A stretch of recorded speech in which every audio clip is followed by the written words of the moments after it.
Be performing? Maybe a rapping competition. Do you Maybe dance? when she comes in, I can. You dance? Oh, I dance. Ah. I said prayer. So you can beat me to it? I'm not necessarily saying I'm not the best dancer, but I can spit. You know what I mean?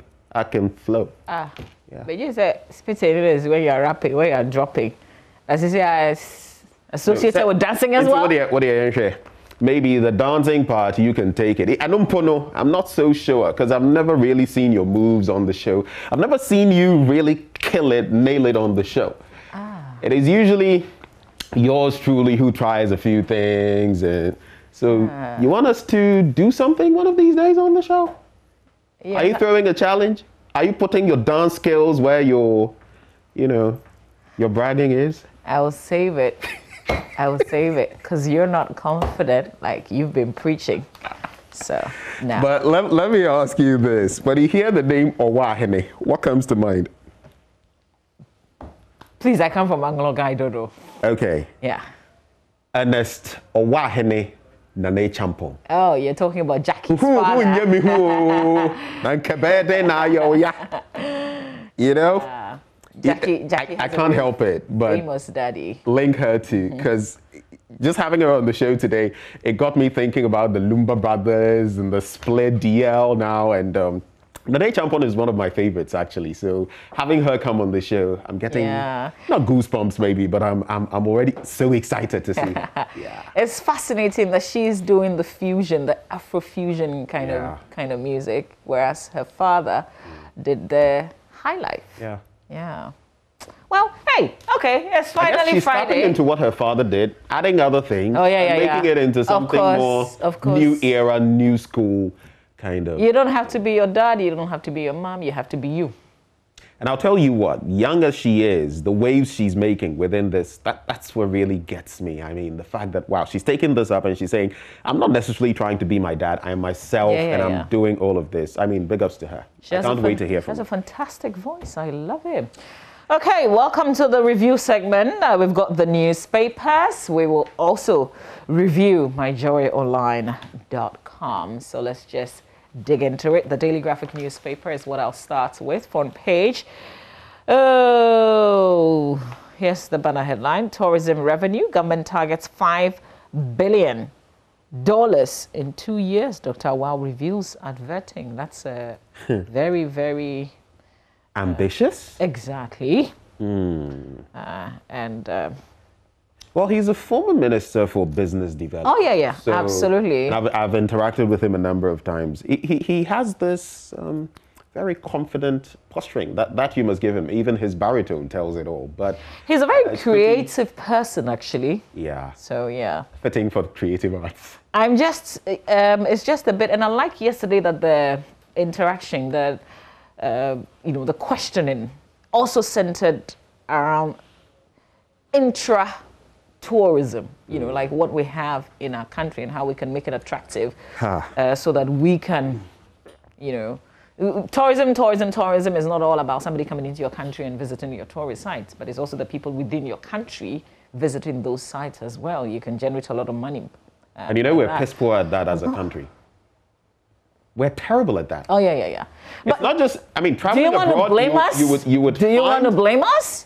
Yes. Do you want to blame us? I do want to blame us. I don't want to blame us so much. See, yesterday, Joe Wise said something about Mauritius and how something ordinary, okay, but the way they package the thing, your expectation is really high. But in Ghana, and he used the paga, the crocodile pond, and says, like if something can be just packaged in a certain way so that the thing, not seen the inside, but when you hear the thing, you're expectant. I'll tell you what, we're diabolical. Our hotels are so expensive, Ben. You see, we can do something about that. If the numbers were coming through, the system could force the hotels to peg down their prices. You would always have, the most popular names don't come to mind, but you would always have those hotels that have, pegged their fees or their rates at very high levels. That you would have. But I'm feeling we're diabolical. We are not so creative. We have so many things in this country, and it's impacting. Look, one of the simplest things, like you said, You've heard about King Arthur and the Knights of the Round Table and that sword that was in a stone and all of that, right? Myth, if you like. Look at what the West has done with it. Even till today, movies are made around that. Put that side by side with what we have, Okomfo Anoche's sword. Oh, Charlie. In that same idea, but we actually have the thing there. Yeah. Last time I shared with you, I don't know whether it was late last year or early this year, but a friend went to that site.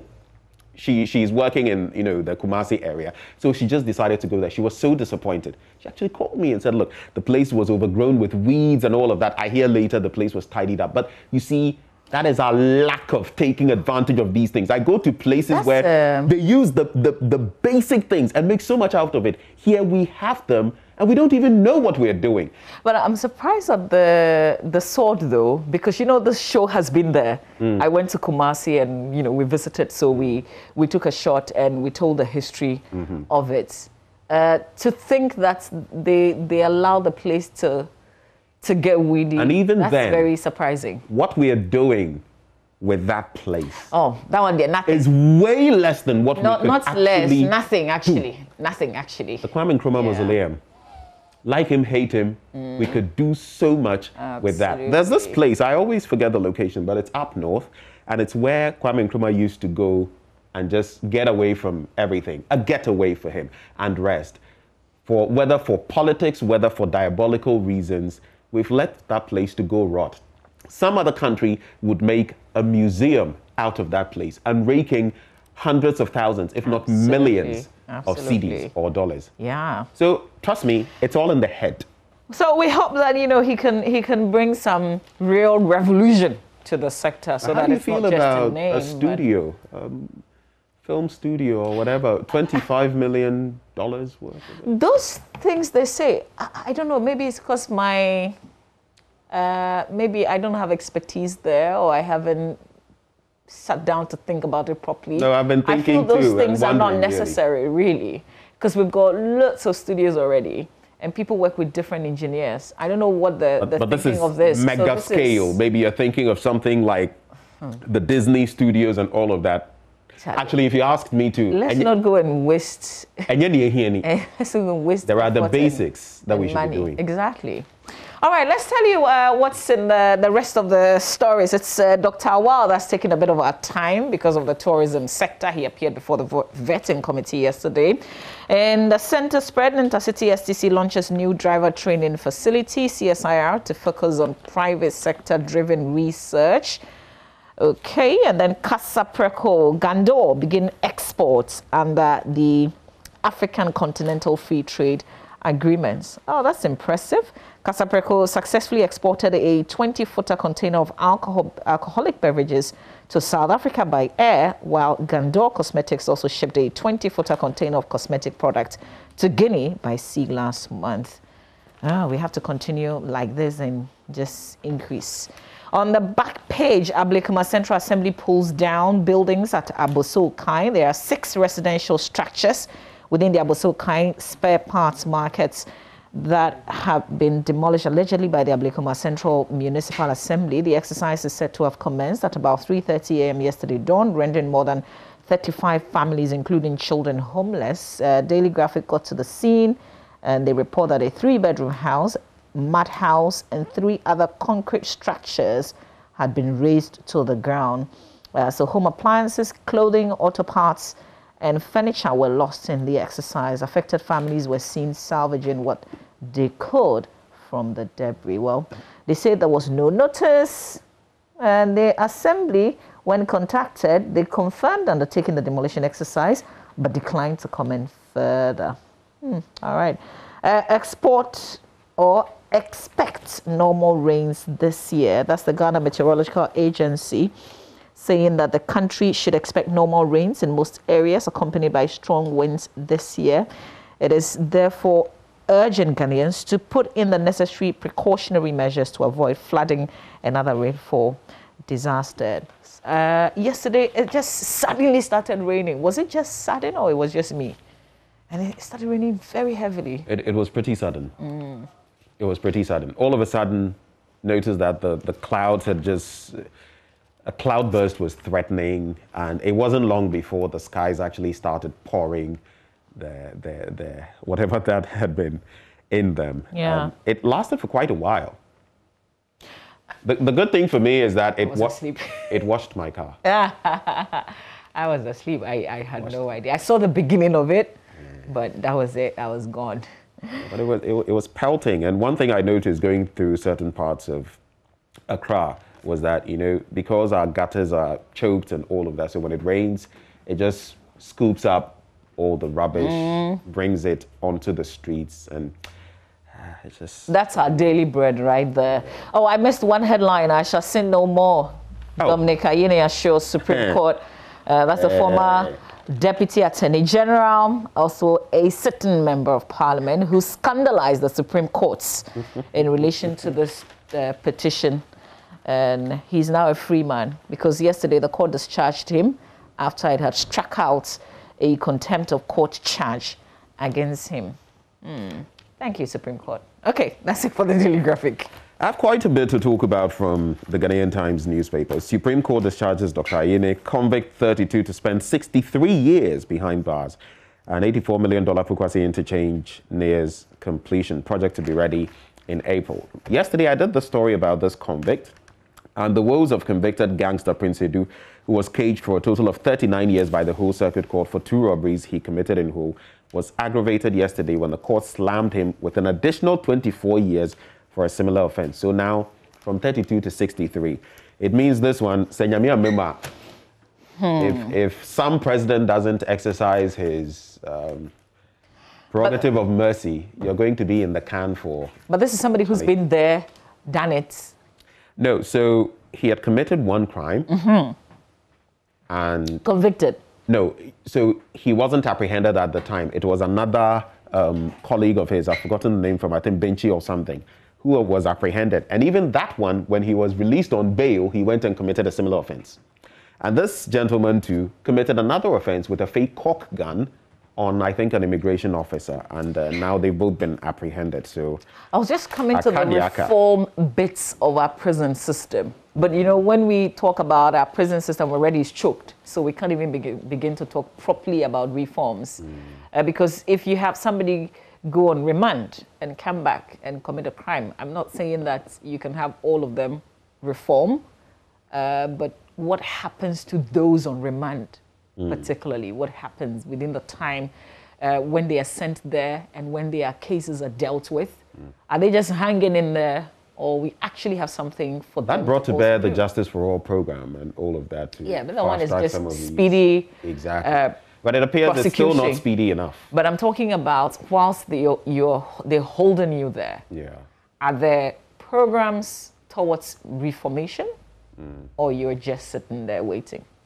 You know, Yeah. Because otherwise. But if you've not been convicted, you know, it's still a dicey situation because.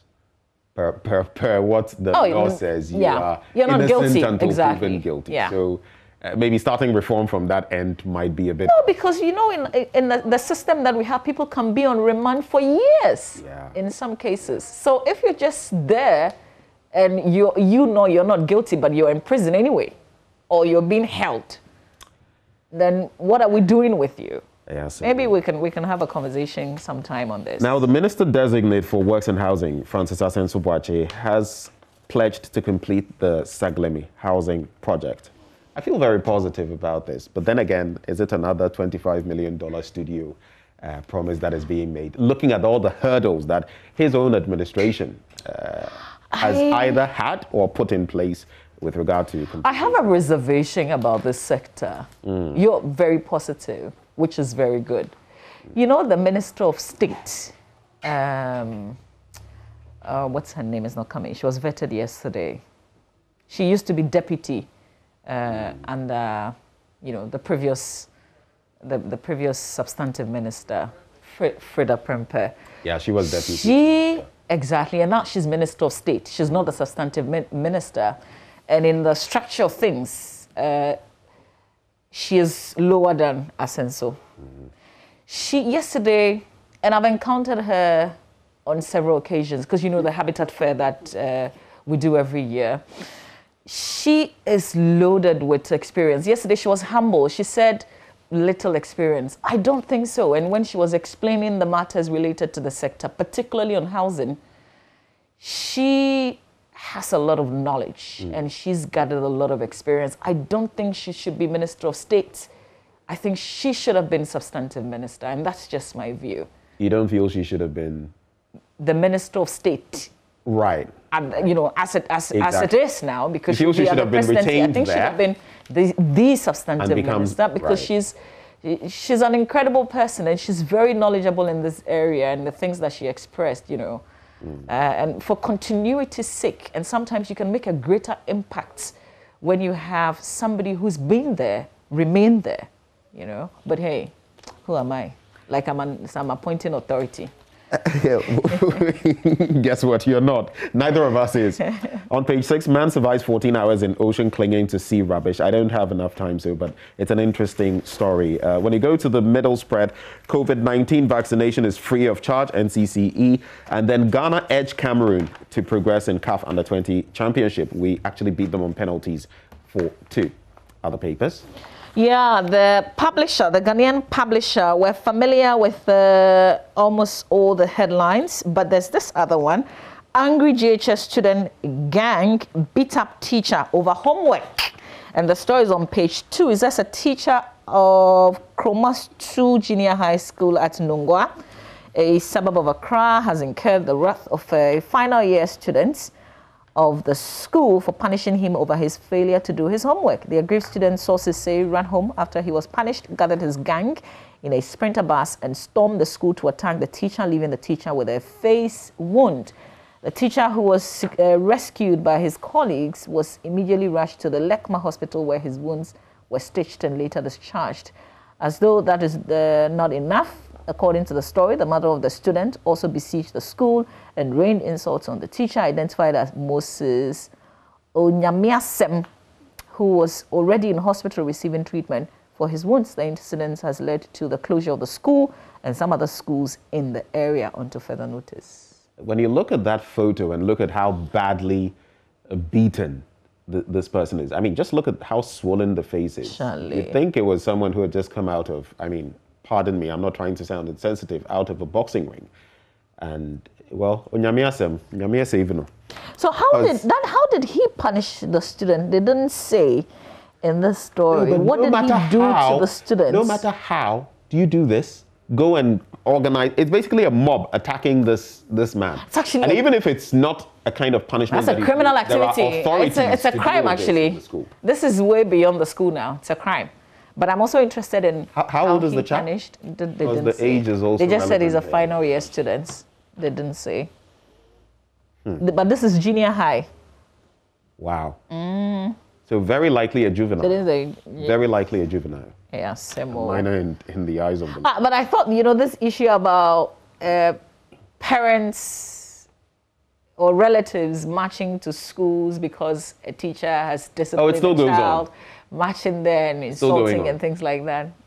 Even on the back of the so-called provisions about not caning and all of that, these things are going on in different ways and in different places. So yeah, similar. Very quickly, the Finder also has most of the stories we've done, but I just want to take a look at this one. Oftentimes, the SDA Church, there are some things that if you're a member, we've all heard that you don't do, the blood transfusions and everything. But COVID-19 vaccine is not mark of the beast. SDA Church. They are saying it's not. You said SDA don't get a blood transfusion. It's not them. It's not them. So there are bits about the national anthem, blood transfusions. No. Or is it the Jehovah's Witness? Exactly. My best friend is SDA. She doesn't wear earrings, by the way. So theirs is the earrings and some others. But it's not the Jehovah's Witness. They don't restrict them so much. Yeah. So sometimes it gets complicated because then you can't do this, you can't do that. But the SDH is saying that it is not a mark of the beast. And I just had to highlight this because it is one of the things that, people are saying so many things about these vaccines. Look, I'll tell you what. If I were to get an opportunity, I keep reiterating, I will get a stab. I will get a jab. Charlie, I want to stay alive. What was saying?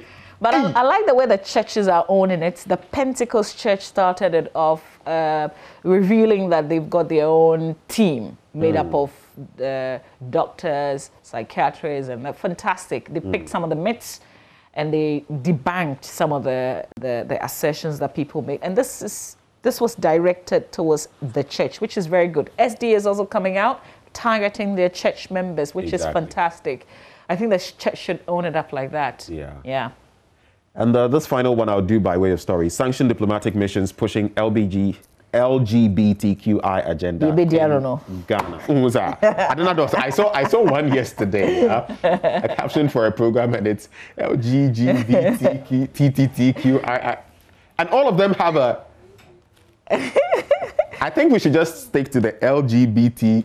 What I said, because right now it's becoming something. You read about the guy who says he's trans financial and that his father should have been Bill Gates. Hey, okay, you will just leave it there. But the Coalition of Muslim Organizations, CUMOC, is also calling on the Ministry for Foreign Affairs to push the LGBTQI agenda in the country, and they are talking about what measures ought to be put in place. Some of these organizations are also calling on the president to speak up. So yeah, that's it. That's it for the Finder. Okay, I'm going to just shelve the rest of the papers that I have. Yep. And then we can do my JoyNews because of time. But you've done the daily guide? Capturing some of the same stories we've been talking about, so we can skip that as well. Okay.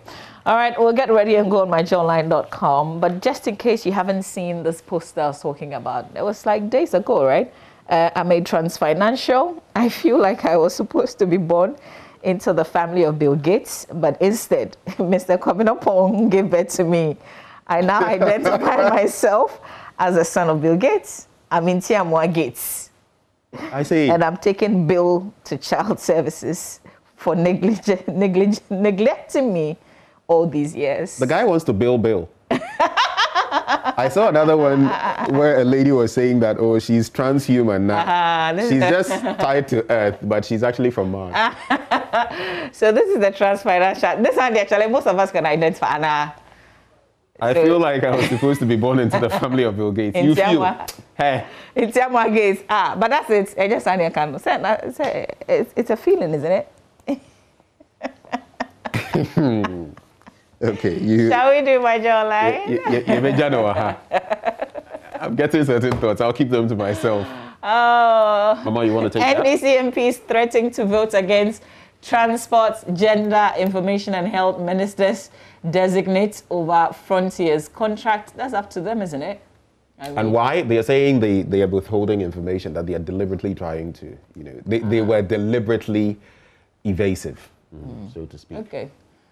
Well, I mean, in the end, it's the committee's report that will go to the plenary, isn't it? And thank God now we have 37-37, so it'll be interesting. The majority has responded. They say, I mean, it's baseless for the minority to be coming on with that. Okay. Union. Yeah, you can see better. General staff of Kotoka International Airport to withdraw services. The information that we're getting is that flights have been grounded at the Kotoka International Airport because of this action. I was thinking of what could have happened if this had happened before the vaccines came in. I don't think that would have affected. I guess this is more commercial. Yeah, we will have a man on the ground, and we will tell you, what the situation is. Ben, if you can take the rest. Ghana will host the best ever African Games in 2023. Sports Minister designate saying that Yusuf. Then it is unfortunate that Mahama dragged us to court over an innocuous mistake. EC's lawyers file closing address. SDA Church wants government to outlaw LGBT plus activities. 8th Parliament should put aside partisan interest and address major national problems. That is Justice Emil Short. Contractors of Kumau Hospital resume work ahead of receipt of financing. And the last two, Supreme Court strikes out contempt charge against Dominic Ayene, and Amnesty International condemns shutdown of LGBT plus Accra office. You can check out more stories on myjoyonline.com. Yeah, I can do some little update about what's happening at the Kotoka International Airport, where a number of domestic departure passengers are stranded at the airport following strike of airport general staff. We've got some short video, maybe we can play.